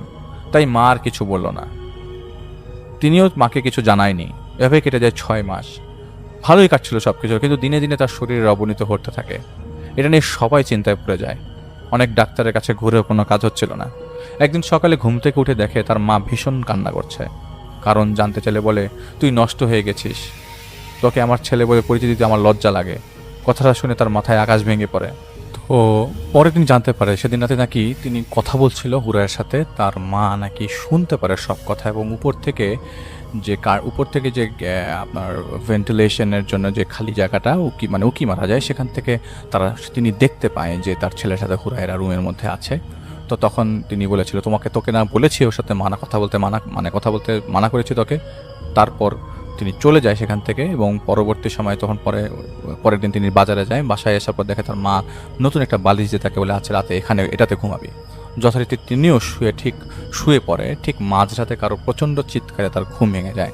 তাকে দেখে তিনি হুরায়রা তার বিছানার পাশে দাঁড়িয়ে কান্না করছে আর তাকে ডাকছে। বলছে, কি হয়েছে? বলে যে, আমি তো এখানে এসেছি, কিন্তু এটা কি? তো তিনি জানতে চাইলেন, কেন, কি হয়েছে এর মধ্যে? হুরায়রা বলে, তাবিজ। তো তিনি খুলে দেখতে পায়, হ্যাঁ আসলেই। তিনি বুঝতে পারে যে এটা তার মার কাজ। আর তিনি হঠাৎ করে হুরায়রার প্রতি আস্তে আস্তে দুর্বল হয়ে যায়। তখন সে বালিশটা ফেলে দেয়। তখন থেকেই যেন তার জীবনে নেমে আসে অভিশাপ। হুরায়রা চলে যায়। পরের দিন রাতের ঘটনা, তিনি ঘুমিয়েছিলেন, হঠাৎ স্বপ্নে দেখে তার কাছে কিছু মহিলা দাঁড়িয়ে আছে। তারপর তারা তাকে পালকির মতো কিছুতে বসায়, আর পালকি থেকে বের হয়ে তিনি দেখেন তিনি অন্য জগতে বসে আছে। তিনি খুব অবাক হয়ে যায় এবং হুরায়রাকে দেখতে পায় কনে সেজে বসে আছে। তারপর আর তার কিছু মনে নেই। ঘুম থেকে উঠে দেখে তার হাতে মেহেদি লাগানো, গলায় একটা লকেট, আর পায়ে তার আঙ্গুলে একটা আংটি। সেগুলো স্বর্ণ ছিল না কি ছিল এখনও পর্যন্ত তিনি বুঝতে পারেননি। তার মাকে তিনি সব বলে, এবং পরে তিনি সেই হুজুরের কাছে নিয়ে যায়। হুজুরের সব শুনে বলে, যা ঘটে গেছে, এখন আর কোনো লাভ নেই। হুজুর একটা তাবিজ দেয় এবং সেটা সব সময় সাথে রাখতে বলে, এবং সকাল বিকাল সেই তাবিজ মাঝে মধ্যে পাওয়া যেত না। পরের দিন রাতে হুরায়রা আসে আর বলে, তাবিজ করে কোনো লাভ নেই, কোনো শক্তি তোর থেকে আমাকে আলাদা করতে পারবেন না। পরদিন হুজুর আসে, তার আম্মুকে বলে যত তাড়াতাড়ি সম্ভব ওকে বিয়ে করিয়ে দিতে পারেন। যদি কাজটা হয়, তার কথা মতো তার বিয়ে ঠিক হয় সেই মামাতো বোন তমার সাথে। বিয়ের দিন ধার্য করা হয় শুক্রবার। সব কিছু ঠিকভাবে চলছিল। তার মাঝে বুধবার রাতে হুরায়রা এসে তাকে বলে দিয়ে যায়, ভালো করে বিয়ে করছিস, ভালো কথা, একা থাকতে পারবি না, এই বলে তিনি চলে যায়। কিন্তু সময়টা হলো শুক্রবার। তার মামা 5:43 দিকে তাকে ফোন দিয়ে বলে, খুব বেশি দিন আগের কথা না, শুধু কান্নার শব্দ পাই পাশ থেকে। কারণ জানার জন্য পরে জানা যায় যে তমাকে পাচ্ছিল না। পরে তোমার মরদেহ পাওয়া যায় বাড়ির পেছনের বাগানে। কিভাবে মারা হয়েছিল সেটা বলছি না, সেটা বলা সম্ভব না। তবে এতটুকু বলছি যে দেখার মতো, চেনার মতো অবস্থা ছিল না ডেড বডি। তখন তিনি বুঝে গেছেন এটা হুরায়রার কাজ, এবং তখন বাড়িতে সবার খুব অবস্থা খারাপ হয়ে যায়, শোকের ছায়া নেমে আসে। কিছুদিন পর হুরায়রা আবার আসে এবং বলছিল, ভালো হবে না, তুই যাই করিস না কেন, আমাকে ছাড়া তুই থাকতে পারবি না, আমি তোকে ছাড়া থাকতে পারবো না। এভাবেই কেটে যায় 3 মাস এবং হুরায়রা আর আসে না। তিনি একজনের কাছে সমাধান জানতে চাইলে তিনি বলেন, তুমি তাড়াতাড়ি দূরে চলে যাও, পারলে অনেক দূরে। তার 5 মাস পর তিনি সৌদি চলে আসে এবং বর্তমানে একটি ব্যাংকে কর্মরত আছে। এখন সমস্যা হচ্ছে না। গত 6 মাস আগে তিনি বিয়ে করেছেন একটি ভারতের একজন মেয়ের সাথে, যে ওখানে জব করত, এবং ওখানেই আছেন এবং কোনো প্রবলেম হচ্ছে না। এখনও পর্যন্ত কোনো প্রবলেম হয়নি, আল্লাহর রহমতে ভালো আছেন, এবং তিনি এই ঘটনা শেয়ার করেছেন আমাদের কাছে। আশা করছি আপনাদের কাছে তার ঘটনাটাই ভালো লেগেছে। এবং আসলে সত্যি কথা বলতে এরকম ঘটনা আগে কয়েকবার আমি শুনেছি দেখে আমি এটা শেয়ার করলাম, এবং রিয়েল লাইফে এরকম অনেকেই এফেক্টেড। এবং আমি আপনাদেরকে আগেও আমাদের এলাকার এক দাদির কথা শুনিয়েছিলাম যে তিনি এই ধরনের প্রবলেম ফেস করছে। আসসালামু আলাইকুম ভাইয়া, কেমন আছেন? আশা করছি অবশ্যই ভালো আছেন, এবং আপনার অডিয়েন্সরাও অবশ্যই ভালো আছে বলে আমি আশা রাখতেছি। আজকে আমি আপনাদের জন্য একটা অদ্ভুত রহস্যময় এবং ভীতিকর ঘটনা শেয়ার করব, যা ইতিপূর্বে কখনোই শোনেননি। এই গল্পটি শুনতে বসার সময় আপনাদের রোমাঞ্চের অনুভূতি হয়তো দম বন্ধ করে দেবে, হাড় কাঁপানো মুহূর্ত আসবে, আর কিছুক্ষণের জন্য নিঃশ্বাসও থেমে যেতে পারে। তাই কানের কাছে কান ধরুন, অর্থাৎ হেডফোনটা পরে নেন, চোখ কিছুটা খোলা রাখুন, আর যদি সম্ভব হয় হালকা আলো বা অন্ধকারে বসে গল্পটি শুনুন। কারণ আজকের গল্প আপনাকে এমন এক অচেনা অদ্ভুত জগতে নিয়ে যাবে যা আপনি কখনো দেখেননি বা কল্পনা করেননি। আমি চাই আপনি নিজেকে কল্পনা করুন সেই পরিস্থিতিতে, রাতের নিঃশব্দতার চারপাশে হাওয়া হালকা বাতাসের মতো বইছে, চারপাশে শুধু অন্ধকার, আর কোথাও দূরে ভেসে আসছে অদ্ভুত রহস্যময় শব্দ। শোনেন কি? ঠিক সে সময় আমরা প্রবেশ করব আজকের গল্পের ভেতরে। আপনি হয়তো ভাবতেছেন, এটি কি শুধু কল্পনা, নাকি গল্প, নাকি সত্যিই ঘটেছে? বন্ধুরা, আজকের গল্পটি এমন কিছু যা শোনার পর হয়তো আপনি নিজের চারপাশ আরো সতর্কভাবে দেখবেন। এবং হ্যাঁ, মনে রাখুন, আমি যা বলছি সবটাই বাস্তব ঘটনার উপর ভিত্তি করে। তাহলে চোখ খোলা রাখুন, মন শান্ত রাখুন, কানের কাছে কান ধরুন, কারণ আমরা এখন প্রবেশ করতে যাচ্ছি সেই রহস্যময় ভয়ের জগতে, যেখানে অদ্ভুততা, রহস্য আর ভীতি একসাথে আপনাদের জন্য অপেক্ষা করছে। চলুন কথা না বাড়িয়ে আজকের ঘটনা শুরু করা যাক।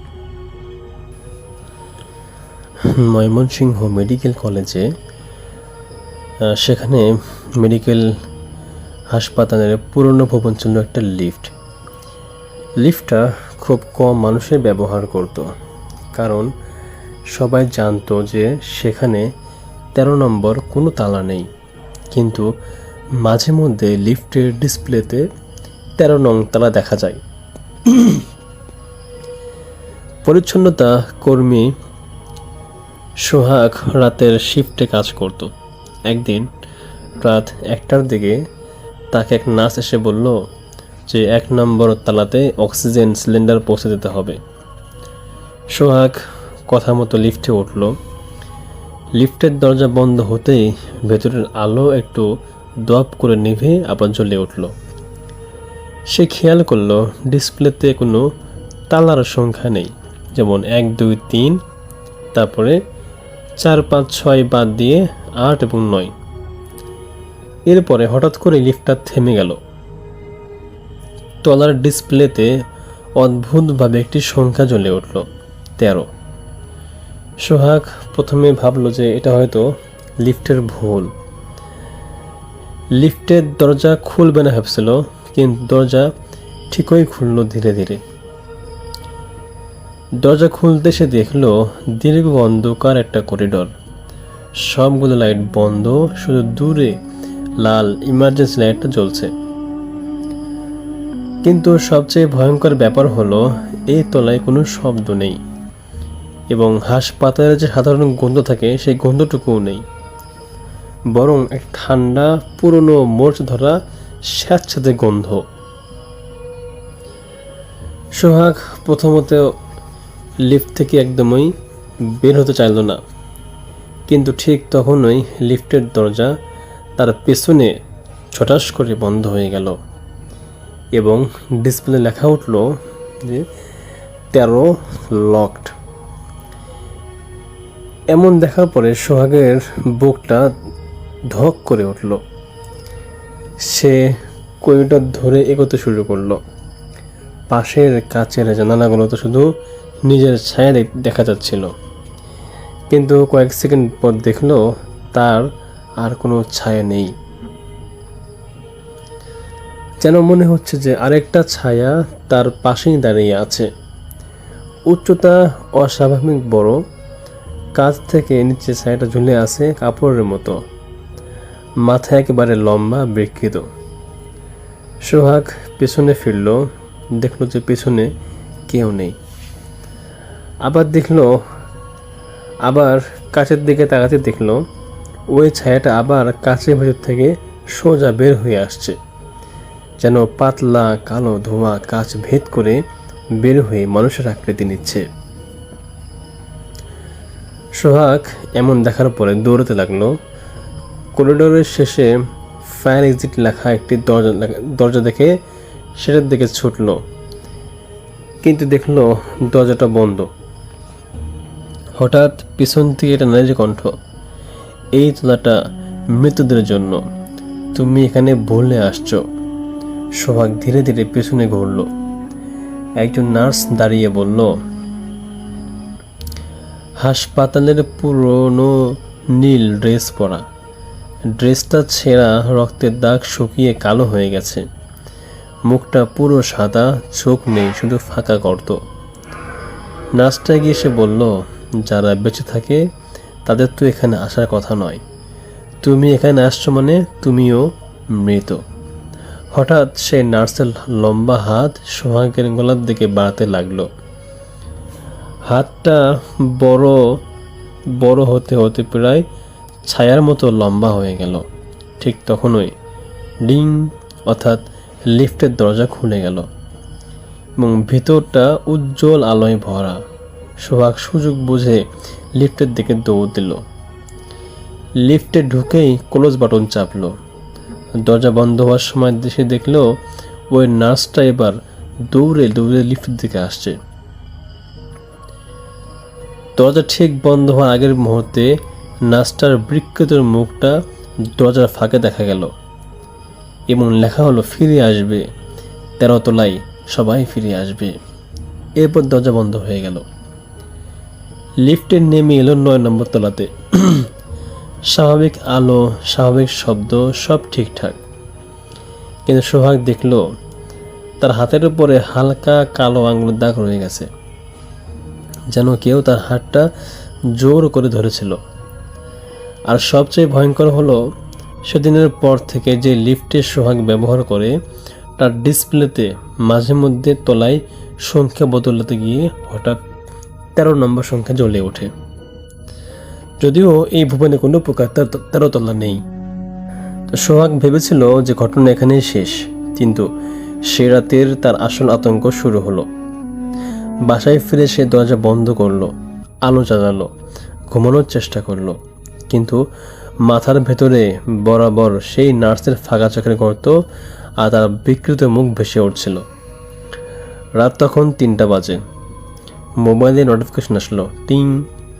স্ক্রিনে লেখা, লিফট কানেক্টেড উইথ ওর ডিভাইস।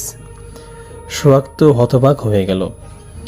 তার ফোন লিফটের সাথে কিভাবে কানেক্ট হবে? সে ভয় পেয়ে নোটিফিকেশন খুলল এবং সেখানে একটা ভিডিও অটো প্লে হয়ে গেল। ভিডিওর প্রথম ফ্রেমে দেখা গেল হাসপাতালের পুরনো লিফটের ভেতরটা, ঠিক সে যেটা কিছুক্ষণ আগে ব্যবহার করেছে। ভিডিওতে লিফটের ক্যামেরার মতো ঘুরে ঘুরে ভিউ দেখাচ্ছে, কিন্তু কেউ নেই। তারপর ডিসপ্লেতে তলার সংখ্যা উঠল 3, 5, 7, 13 এবং 13 নম্বর হওয়ার পরে থেমে গেল। দরজা ধীরে ধীরে খুলে গেল। দেখা গেল আবার সেই অন্ধকার করিডর, কিন্তু এবার করিডরে মাঝখানে দাঁড়িয়ে আছে একজন। ভিডিওর ম্যান ঝাপসা হলেও বোঝা যাচ্ছে যেন ওটা একটা নার্স নয়, বরং একটা লম্বা ছায়া। ছায়াটা নড়ছে না, শুধু লিফটের ক্যামেরার দিকে তাকিয়ে আছে। হঠাৎ ক্যামেরার গায়ে ঠক শব্দ, 1 বার, 2 বার, 3 বার। তারপর ভিডিও 1 সেকেন্ডের জন্য ব্লার হয়ে গেল। ফ্রেম আবার পরিষ্কার হতে দেখা গেল ছায়াটা ঠিক ক্যামেরার সামনে, এবং তারপর স্ক্রিন পুরো কালো হয়ে গেল। শুধু একটি বাক্য ভেসে উঠল, তুমিও ভুল এসেছো। এরপরে ভিডিও শেষ হয়ে গেল। আজকের মতো এতটুকুই ছিল।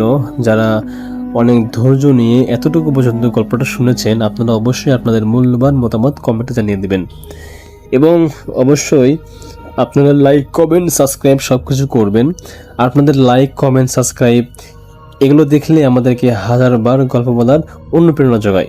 আমি চাই আপনারা অবশ্যই এই ভিডিওর কমেন্টে আপনাদের মূল্যবান মন্তব্য জানিয়ে দেবেন। ধন্যবাদ সবাইকে, ধন্যবাদ অডিয়েন্সদেরকে। দেখা হচ্ছে আগামী কোনো একটা এপিসোডে। ততক্ষণ পর্যন্ত সবাই ভালো থাকবেন, সুখে থাকবেন ইনশাল্লাহ। আসসালামু আলাইকুম রহমতুল্লাহ। আসসালামু আলাইকুম, আমি সাজিদ বলছি। আশা করি আপনারা সবাই ভালো আছেন। আজকে যে ঘটনাটি শেয়ার করতে যাচ্ছি সেটা আমাদেরকে পাঠিয়েছেন রাঙামাটির সাতকানিয়া থেকে জিহান নামে একজন লিসেনার। আর এই ঘটনাটি তার মামার সাথে ঘটে যাওয়া একটি ঘটনা। তো মূল ঘটনায় আসি। জিহানের নানার একটা পানের দোকান ছিল, মাঝে মাঝে তার মামাও সেখানে বসতো। তো একদিন নানুর ভীষণ জ্বর ছিল, তাই মামা রাত পর্যন্ত দোকানে বসেন। মামা মূলত রাতে দোকানে বসতেন না, কারণ মাত্র 2 মাস পরেই তার এসএসসি পরীক্ষা ছিল। নানুর অসুখ থাকায় তাকে সেদিন বাধ্য হয়ে দোকানে বসতে হয়েছিল। তো সেই দিনটা ছিল বৃহস্পতিবার। আসলে বৃহস্পতিবার যেটা হতো যে তার সেই দোকানে তার নানু পান ধোয়ার কাজটা করতেন। তো ওই দিন যেহেতু তার নানু ছিলেন না দোকানে, তাই তিনি ঠিক করেন যে সেদিন একাই তিনি পান ধোয়ার কাজটি করবেন। তো পান ধোয়া শেষ হলে এবং খদ্দেরদের বিদায় করতে করতে অনেক রাত হয়ে যায়, এবং রাত তখন আনুমানিক 1টা। চারিদিকে শুনশান নীরবতা। আর গ্রামে যেমনটা হয় যে আপনারা জানেন যে 10টা-11টার পরেই কিন্তু আসলে অনেক রাত হয়ে যায়, আসলে যানবাহন সেরকম চলে না। তো সেখানে 1টা মানে কিন্তু আসলে অনেক বেশি রাত। তো মামা স্থির করেন যে বাসায় চলে যাবেন, আর দেরি করবেন না। তো বাসায় যাওয়ার জন্য একটি খেলার মাঠ পার করতে হয়। মাঠের পরেই একটি মাদ্রাসা পেরোলেই একটি বিশাল বটগাছ। মামা বটগাছের সামনে দিয়ে হাঁটছেন আর গান গাইছেন। গান গাওয়ার উদ্দেশ্যটা মূলত ছিল এটাই যে যে ভয়টা যেন কাটে, যে একাই থাকলে হয় না যে কোনো একটা অবলম্বন নিয়ে তিনি চলছিলেন আর কি, এমন ব্যাপারটা। তো বটগাছ পার হতেই হঠাৎ কে যেন মামাকে পেছন থেকে ডাক দেয়, এই মানিক। তিনি বুঝতে পারেন যে পরিচিত কোনো গলা। পেছনে ফিরে তাকাতে দেখতে পান যে এক আন্টি, যিনি প্রতিদিন তার দোকানে পান কেনার জন্য আসেন। তো এত রাতে ওনাকে দেখে মামা বেশ অবাক হন। মহিলা মানুষ এত রাতে বাইরে থাকার তো কথা না। তো ওনার সাথে কথাবার্তার পর যেটা বুঝতে পারেন যে তার স্বামী অসুস্থ, তাই কোনো একটা প্রয়োজনে পাশের বাড়িতে যেতে হয়েছিল। মামা মনে মনে ভাবলেন, দূর, এত কিছু ভাবার কি আছে, এতক্ষণ বেশ ভয় পাচ্ছিলাম, এখন আবার একটা পরিচিত মানুষ পাওয়া গেল, যাক ভয়টা কিছুটা গেছে তাকে দেখে। তো মামা ওই আন্টির সাথে কথা বলছিলেন, আর তাদের কথাটা হচ্ছিল একটা নির্দিষ্ট দূরত্বে দাঁড়িয়ে, মানে মামারা দাঁড়িয়েছেন রাস্তার একদিকে আর সেই মহিলা আরেক দিকে। তো কথা বলার এক পর্যায়ে সেই আন্টি কোনো একটা কারণে মামাকে তার কাছে ডাকেন। তো মামাও যেই না তার দিকে যাওয়ার জন্য এক পা বাড়িয়েছেন, অমনি যেটা হয় যে একটা মোটরসাইকেল অনেক জোরে পাস করে চলে যায়। তো মোটরসাইকেলটা পাস করার সময় মোটরসাইকেলের হেডলাইটের যে আলোটা, সেইটা সেই মহিলার শরীর বরাবর পড়ে। তো এরপর যেটা হয় যে অবাক করার মতো একটা বিষয় ঘটে, যেটা হচ্ছে যে আলোটা পড়ার সাথে সাথেই সেই মহিলা অদৃশ্য হয়ে যান। তো এটা দেখার পর মামা এক প্রকার শক খান যে আসলে কি হলো এটা, তার জীবনে প্রথম এক্সপিরিয়েন্স করা কোনো প্যারানর্মাল অ্যাক্টিভিটি। তো স্বভাবতই তিনি বেশ ভয় পেয়েছেন। তো তিনি কি করেন, তিনি বুঝতে পারেন যে জায়গাটা আসলে খুব একটা ভালো না, তার এখানে থাকাটা ঠিক হবে না। তো তিনি কি করেন, আবার 1 পা 2 পা করে পেছনে চলে আসেন। পেছনে চলে আসার পর যেটা শুনতে পান যে সেই একটা বটগাছ ছিল রাস্তার ধারে, বটগাছের পেছন থেকে কেউ আবার ওনাকে ডাকছে। আর সেই বটগাছটা ছিল মাদ্রাসা বরাবর। মাদ্রাসার বারান্দায় একটা 100 ওয়াটের বাল্ব জ্বলছিল, যার আলোটা সরাসরি এসে পড়েছিল বটগাছের ওপর। মামা বটগাছের দিকে খেয়াল করে দেখেন যে কোনো এক মহিলার চুল সেখানে উঠছে। তো এত বিশাল একটা বটগাছ, সেটার পেছনে দাঁড়ালে কাউকে দেখতে পাওয়ার কথা না, কিন্তু তাকে মানে কারো চুল দেখা যাচ্ছে তখন মা বুঝতে পারেন যে অবশ্যই খুব খারাপ কিছু তার পিছু নিয়েছে। তো এরপর তিনি প্রচণ্ড ভয় পান এবং দৌড়াতে শুরু করেন। তো একটা সময় পর তিনি বুঝতে পারেন যে কেউ একজন পেছন থেকে তাকে খালি পায়ে ধাওয়া করছে। এটার আওয়াজ শোনার পর মামা প্রচণ্ড জোরে দৌড়াতে থাকেন এবং দৌড় করতে থাকেন। বেশ কিছুক্ষণ এভাবে দৌড়ানোর পর তিনি এক পর্যায়ে ক্লান্ত হয়ে পড়েন। তো এই সময় অদ্ভুত এক ব্যাপার তিনি খেয়াল করেন। তিনি দেখেন এতক্ষণ দৌড়ানোর পর তিনি যেখানে ছিলেন ঠিক সেখানেই আবার এসে হাজির হয়েছেন, অর্থাৎ তিনি এক গোলকধাঁধায় পড়ে গেছেন। তো এইটা দেখার পর তিনি আরও বেশি ভয় পেয়ে যান। এবার জোরে জোরে দৌড়াদৌড় পড়তে থাকেন এবং আবার সেই দৌড়াতে দৌড়াতে এক পর্যায়ে তিনি একটু ক্লান্ত হয়ে পেছনে তাকান এবং দেখেন যে একটা সাদা ধোঁয়ার কুণ্ডলীর মতো কিছু একটা তার দিকে আসছে এবং কাছাকাছি আসতে দেখতে পান যে একটা মেয়ে উস্কো খুস্কো এলোমেলো চুল, সেটা এক প্রকার শূন্যে ভাসতে ভাসতে তার দিকে আসছিল এবং কাছে এসে খুব জোরে তাকে ধোয়া করা শুরু করে এবং এটা দেখে তিনি প্রাণপণে ছুটতে থাকেন। অবশ্যই এভাবে প্রায় 1 ঘন্টা ছোটাছুটির পর তিনি তার বাড়ি চিনতে পারেন এবং বাড়ির সামনে এসে প্রচণ্ড এক চিৎকার দেন। তারপর তিনি বেহুশ হয়ে পড়েন। তো তার চিৎকার শুনে তার বাড়ির লোকজন এবং তার অসুস্থ সেই নানু তিনিও বেরিয়ে আসেন এবং বেরিয়ে আসার পর দেখেন যে তার মামা সেভাবে বাড়ির উঠোনে পড়ে আছেন অজ্ঞান হয়ে। তারপর তাকে বাড়িতে নিয়ে যাওয়া হয় তার জ্ঞান ফেরানো। তো মামা সকালে নিজেকে আবিষ্কার করেন নিজের বিছানায় এবং তার গায়ে স্বাভাবিকভাবে প্রচণ্ড জ্বর ছিল। তো এরপর এক আলেম ব্যক্তি যেটা বলেন যে বাবা মায়ের একমাত্র সন্তান বিধায় এরকম কোন একটা সমস্যা তার সাথে ঘটে গেছে। তারপর তিনি বিভিন্ন প্রসিডিউরের মাধ্যমে সেই সমস্যা সমাধান করেন। তো এই ঘটনার পর মামা আর কখনোই বেশি রাত করে বাইরে থাকতেন না এবং গেলেও কাউকে সাথে নিতেন না। তো মূলত এই ছিল ঘটনা। ধন্যবাদ আপনাদের সবাইকে এতক্ষণ মনোযোগ দিয়ে ঘটনাটা শোনার জন্য। আসসালামু আলাইকুম আলিফ ভাই, আসসালামু আলাইকুম লিসেনার্স। আমি রাকিব রাহান বলছি। আশা করি মহান আল্লাহর অশেষ রহমত আপনারা সকলে সুস্থ আছেন, ভালো আছেন। আমি এখন যে ঘটনাটি শেয়ার করব আলিফ ভাই, সেটি শেয়ার করার আগে কিছু কথা আসলে না বললেই নয়। ঘটনাটি আমি যখন পড়েছি তখন আমি ঘটনায় যেমন ভয় পেয়েছি তার থেকে বেশি কিছু শিখতে পেরেছি আসলে। তো কথা না বাড়িয়ে ঘটনায় চলে যাই। আমি এখন যে ঘটনাটি শেয়ার করব সেটি আমাকে পাঠিয়েছেন নাইম ভাই। ঘটনাটি আসলে আমাদের পার্শ্ববর্তী দেশ ইন্ডিয়াতে ঘটে যাওয়া। ইন্ডিয়ার কোনো একটি প্রদেশের কোনো একটি মাওলানার সাথে ঘটে যাওয়া ঘটনা এটি। তো মাওলানা সাহেবের নেশাই ছিল বা পেশাই ছিল তিনি ওয়াজ করে বেড়াতেন, রাত বিরাত ওয়াজ করে বাসায় আসতেন। তো প্রতিদিনকার মতোই তিনি ওয়াজ করে বাসায় ফিরেন এবং তার একটা অভ্যাস ছিল যে বাসায় রুমে ঢোকার আগে তিনি অজু করে রুমে ঢুকতেন। তো তিনি যথারীতি অজু করে রুমে ঢুকেন এবং লাইট জ্বালিয়ে হঠাৎ তার চোখটা চলে যায় তার বেডের উপরে, তার খাটের উপরে। তিনি দেখতে পান খাটের মাঝ বরাবর একটি সাপ শুয়ে আছে। তিনি অনেকক্ষণ দাঁড়িয়ে থাকেন ওখানে এবং দেখার চেষ্টা করেন এবং আশ্চর্য হন যে তার খাটের উপরে আর সাপ তো এইভাবে শোয়ার কথা না, যেভাবে শুয়ে আছে। তো তিনি সাপকে উদ্দেশ্য করে বলেন, সাপ তুমি যদি জিন হও চলে যাও, সাপ তুমি যদি জিন হও চলে যাও। এ কথা তিনি 3 বার উচ্চারণ করেন। এ কথা উচ্চারণ করার পরেও, বলার পরেও যখন দেখেন যে সাপ নড়ছে না বা যাচ্ছে না, তখন তিনি ঘরের বাইরে যান এবং বাইরে থেকে একটা লাঠি এনে সাপকে কয়েকবার আঘাত করেন এবং এক পর্যায়ে সাপটি মারা যায়। তিনি সাপটি বাইরে ফেলে এসে রাতে খাওয়া দাওয়া করে এসে নামাজ পড়ে ঘুমিয়ে পড়েন। মাঝরাতে বা আনুমানিক কয়টা হবে তিনি এক্স্যাক্টলি বলতে পারেননি, তার ঘুম ভাঙে চিৎকারে। আসলে বাইরে থেকে কেউ চিৎকার করছে। তো তিনি আরেকটু ক্লিয়ার হওয়ার জন্য দরজার কাছে যান যে কে ডাকছেন তাকে, এবং তিনি শুনতে পান একটি গলা যে মাওলানা তুমি কিদার হে। তো তিনি দরজা খুললেন সাহস করে, এত রাতে কে ডাকছে তাকে, ডাকার তো কথা না আসলে। তো তিনি দরজা খুলে দেখতে পান যে তার দরজার সামনে 2জন পুলিশ দাঁড়িয়ে আছে, পোশাক পরা 2জন পুলিশ। তো পুলিশ তাকে দেখেই বলেন, মাওলানা তোমাকে আমাদের সঙ্গে থানায় যেতে হবে, তোমার নামে মামলা হয়েছে, ওসি সাহেব তোমাকে এক্ষুনি থানায় যেতে বলেছে।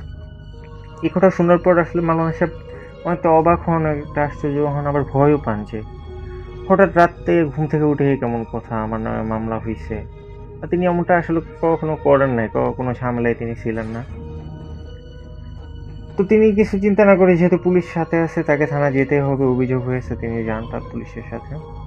এবং যেতে যেতে এক পর্যায়ে তার চেনা পথটা হঠাৎই অচেনা হয়ে যায় যেন।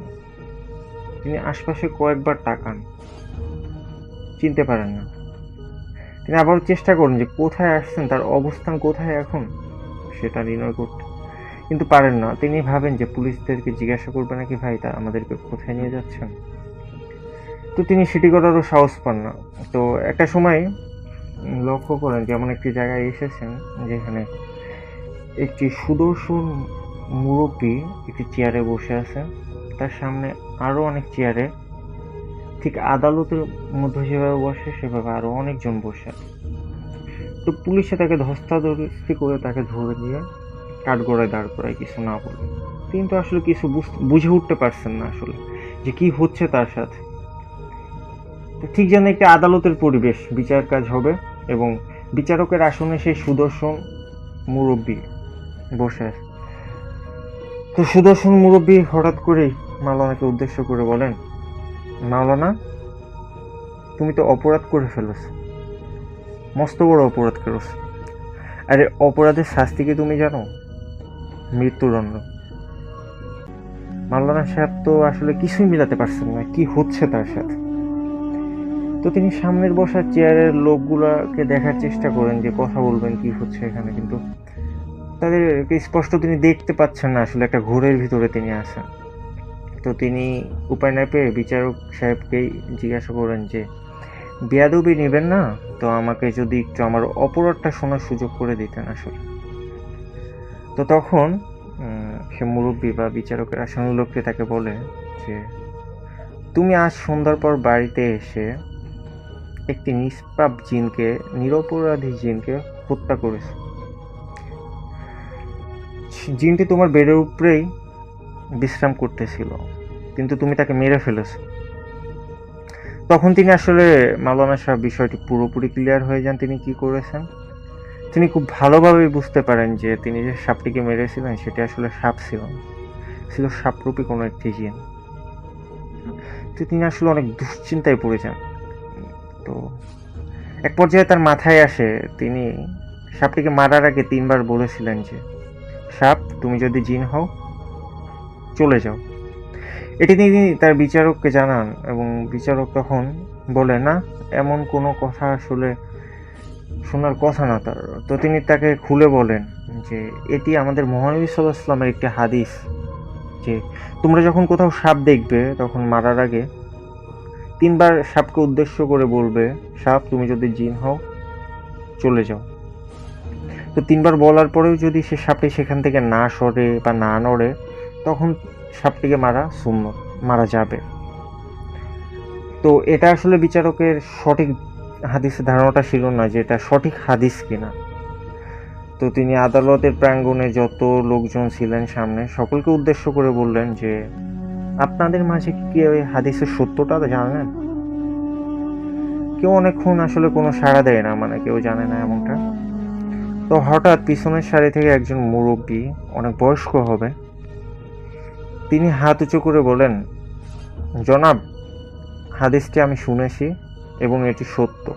মহানবী সাল্লাল্লাহু আলাইহি ওয়াসাল্লাম ইরশাদ করেছেন, তোমরা যখন কোথাও কোনো সাপ দেখবে তখন মারার আগে 3 বার জিজ্ঞেস করে নিবে যে সাপ, তুমি যদি জিন হও সরে যাও। তো এই কথা শোনার পর আসলে বিচারক সাহেব তাকে বললেন যে হ্যাঁ, তুমি ঠিক করেছো, তুমি নিরপরাধী। তো যারা তাকে পুলিশ রূপে ধরে আনছিল তাদেরকে আবারও আদেশ করেন তাকে তার জায়গায় রেখে আসার জন্য। পরে তিনি জ্ঞান হারান এবং জ্ঞান ফেরার পর তিনি তার নিজের বিছানায় নিজেকে আবিষ্কার করেন। তো এই ছিল আলিফ ভাই ঘটনা।